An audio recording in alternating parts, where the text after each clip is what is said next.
Alhamdulillahi Rabbil Alamin. Louange à Dieu, le Seigneur des mondes. Assalamu alaikum wa rahmatullah wa barakatuh. Que la paix et la bénédiction d'Allah soient sur vous. Le Coran reconnaît que Jésus est le Messie, le prophète du Seigneur des mondes, et reconnaît aussi l'évangile que Dieu lui a révélé. Mais cela ne veut pas dire que ce sont les 4 évangiles que nous possédons actuellement ou que reconnaît l'Église comme étant authentiques parmi les 60 évangiles.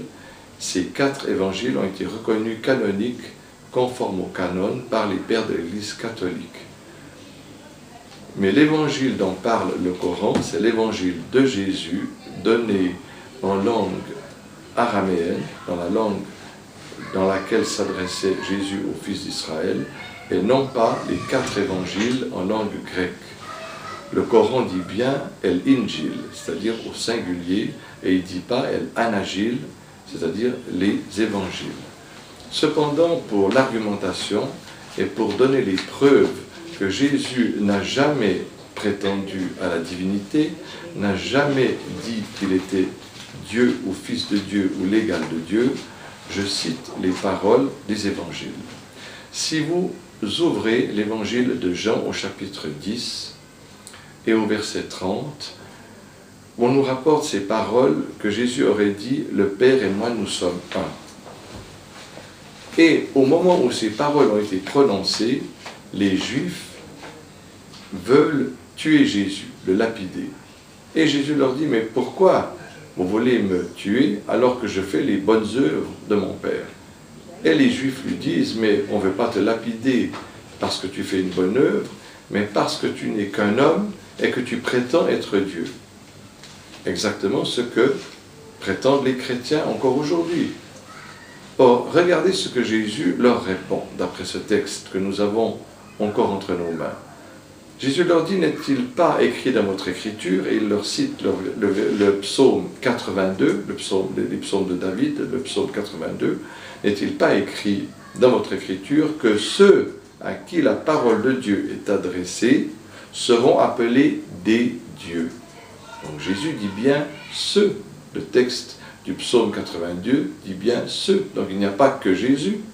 Et c'est pourquoi, par exemple, Moïse, à qui Dieu a adressé sa parole, on trouve aussi dans l'Exode, le livre attribué à Moïse dans l'Ancien Testament, au chapitre 7, il est écrit ceci, « Dieu dit à Moïse, je ferai de toi un Dieu pour Pharaon. » Vous voyez, le même mot est employé, pas seulement pour Jésus, mais pour Dieu, pour Moïse. Pourquoi? Parce que dans le langage biblique, le Dieu avec un petit d signifie un homme à qui Dieu a parlé, qui est un prophète choisi par Dieu, à qui il a donné le pouvoir de faire des miracles, attestant de l'authenticité de son message. Mais cela ne veut jamais dire qu'il est le Dieu Tout-Puissant, ou qu'il est égal à Dieu. D'ailleurs, les mêmes paroles, le Père et moi nous sommes un, sont adressées aux apôtres. Dans l'évangile de Jean aussi, mais au verset 17, regardez ce que je lis.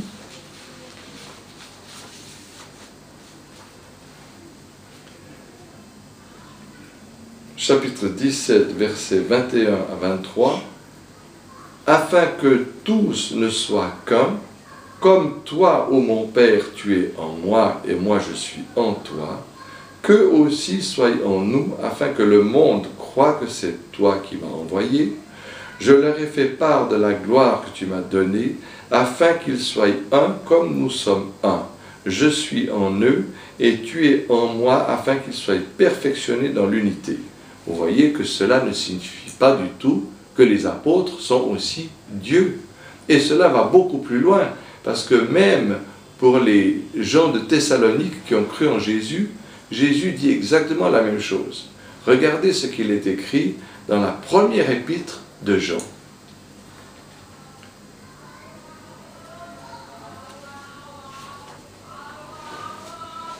Première épître de Jean, chapitre 1, au verset 5. Or, la doctrine que nous avons entendue de lui, de Jésus, et que nous vous annonçons, c'est que Dieu est la lumière, et qu'il n'y a point en lui de ténèbres. Si nous disons que nous sommes en communion avec lui, et que nous marchions dans les ténèbres, nous mentons, et nous n'agissons pas selon la vérité. Mais si nous marchons dans la lumière, nous avons une communion mutuelle. Fin de citation. Vous voyez cette soumission à Dieu, voilà ce qu'exprime ce verset.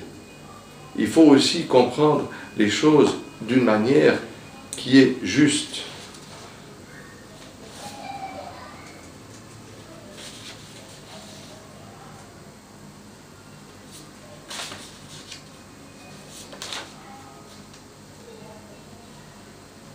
Regardez, aussi dans l'évangile de Luc, au chapitre 22, nous lisons ceci, qu'un seul connaît le Père, c'est-à-dire Dieu, le Fils, c'est-à-dire Jésus. Et lorsque dans l'évangile de Matthieu, lorsque dans l'évangile de Marc 13, on vient demander à Jésus quand est-ce que viendra l'heure dernière, qu'est-ce que Jésus répond? Le Père connaît cette heure, mais le Fils ne la connaît pas. Vous voyez? Donc si Jésus était vraiment Dieu selon l'Esprit, comme le disent les chrétiens, il aurait connu ce que Dieu connaît, mais il n'a pas connu tout ce que Dieu connaît, puisqu'il n'a pas connu l'heure dernière. Et c'est exactement ce que Dieu a dit dans le Coran, dans les derniers versets de la sourate La table servie. Dieu questionne Jésus le jour du jugement et lui dit « Est-ce toi, ô Jésus, qui a dit aux hommes, prenez moi et ma mère comme deux divinités en dessous de Dieu ?» Et Jésus répond, voilà les vraies paroles de Jésus que Dieu nous rapporte dans son livre, et Jésus répond « Il ne m'appartient pas de dire ce que je n'ai pas le droit de dire, je leur ai seulement ordonné une seule parole, adorer Dieu, mon Seigneur est votre Seigneur.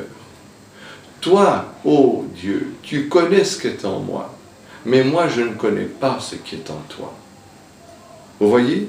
Donc là nous avons les véritables paroles de Jésus, et aussi confirmé dans la Bible que le Fils ne connaît pas tout ce que le Père connaît, mais il n'a connu que ce que Dieu a voulu lui faire connaître.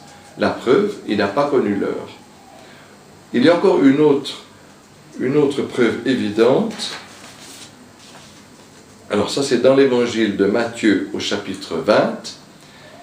La mère des deux fils de Zébédée vient vers Jésus, se prosterne devant lui et lui dit « Oh Jésus, accorde-moi que mes deux fils soient dans ton paradis. » Et qu'est-ce que Jésus lui répond? « Il ne m'appartient pas de leur accorder cela, car cela ne sera qu'accordé qu'à ceux que mon Père l'a destiné. » Autre preuve que si Jésus était Dieu, il aurait eu ce pouvoir d'accorder cette chose-là, mais ce pouvoir ne revenait qu'à Dieu. Donc, ces deux preuves qui ne concernent pas la nature humaine de Jésus, car vous savez que pour l'Église catholique, quand on leur dit que Jésus a eu faim, que Jésus a été fatigué, etc., donc ils vous disent toujours qu'il était homme selon la nature, mais esprit selon Dieu. Mais l'esprit connaît toutes choses, n'est-ce pas? L'esprit, ce n'est pas le corps. Aussi, autre preuve de cela, lorsque dans l'évangile de Marc, au chapitre 11, Jésus éprouve la faim, il se dirige avec ses disciples, il quitte Béthanie, il se dirige avec ses disciples au loin, car il voit un figuier. Il a pensé que c'était la saison des figues. Il s'approche près du figuier, mais celui-ci ne portait pas de figues, car ce n'était pas la saison. Or, Jésus n'a pas connu la saison des figues, d'après l'évangile de Marc au chapitre 11. Autre preuve que Jésus n'est pas Dieu, car Jésus n'a pas connu la saison des figues, mais Dieu connaît toutes choses. Vous voyez? La dernière preuve, aussi extraordinaire, les disciples viennent près de Jésus et lui disent « Bon maître, pourquoi m'appelles-tu bon ?» Jésus dit « Pourquoi m'appelles-tu bon ?» Jésus n'accepte pas qu'on l'appelle bon. Il lui dit « Il y a un seul bon, c'est Dieu. » Vous voyez? Donc si Jésus était vraiment Dieu, il n'aurait pas pu ne pas accepter cette qualité, car si vous dites à Dieu, oh mon Dieu, toi le créateur des cieux et de la terre, toi qui es le généreux, Dieu ne va pas dire non, c'est pas moi, c'est un autre. Donc si Jésus vraiment était Dieu, il n'aurait jamais osé refuser ça. Mais il l'a refusé parce qu'il savait bien que Dieu seul est bon et que toutes les qualités qu'il avait ne lui venaient que de son Seigneur. Voyez donc la preuve éclatante.